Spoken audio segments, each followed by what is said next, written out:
అందరికీ నమస్కారాలు.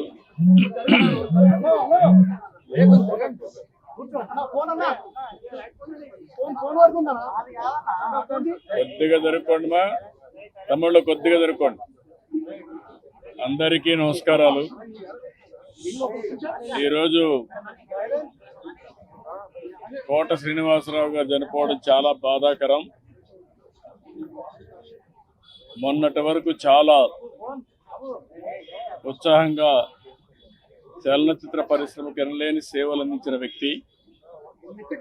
40 సంవత్సరాలు నటనంటే ఏ విధంగా ఉండాలనో నటించి చూపించిన వ్యక్తి కోట శ్రీనివాసరావు గారు. వారితో నాకు దగ్గర సన్నిహిత సంబంధాలు ఉన్నాయి.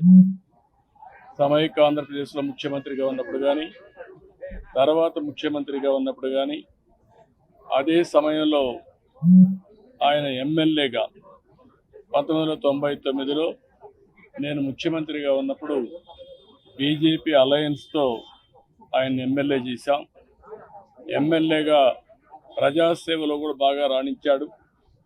సినిమా రంగంలోనే కాకుండా ప్రజాసేవలో కూడా బాగా కృషి చేసిన వ్యక్తి కోట శ్రీనివాసరావు గారు. ఈరోజు మనందరం కూడా ఆయన డైలాగులు చూస్తే ఒకే సీన్లో ఏడిపించగలుగుతాడు, భయపెట్టగలుగుతాడు. అలాంటి అరుదైన సంఘటనలో అరుదైన నటనతో ఒక విలక్షణ నటుగా ప్రఖ్యాతి పొందిన వ్యక్తి. ఒక తెలుగే కాదు, తమిళ్, కన్నడ, హిందీ అనేక సినిమాల్లో 750 సినిమాల్లో నటించినటువంటి వ్యక్తి కోట శ్రీనివాసరావు గారు. ఆయనకు పద్మశ్రీ అవార్డు రావడం, ఇవన్నీ కూడా 7 నంది అవార్డు కూడా వచ్చాయి.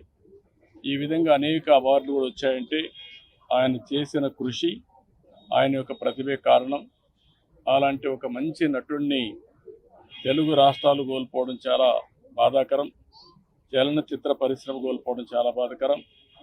అలాంటి వ్యక్తి పట్ల నా మరణం పట్ల నా ప్రగాఢ సానుభూతి తెలియజేసుకుంటూ, వారి కుటుంబ సభ్యులకు నా ప్రగాఢ సానుభూతి తెలియజేస్తూ, వారి ఆత్మకు శాంతి కలగాలని భగవంతుని మనస్ఫూర్తిగా ప్రార్థిస్తున్నాను.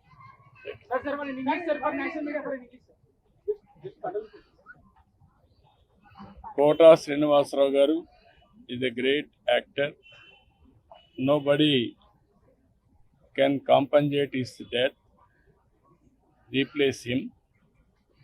He worked for the last 4 decades. He acted 750 films. He acted not only in Telugu, Kannada, Tamil and also Hindi. He had a track record of acting in films, nearly 750 films. He got 7 Nandi Awards, and also he worked as MLA also for 5 years. I was very happy to associate with him as public representative. When I was CM, he was MLA. He has done tremendous public service at that time.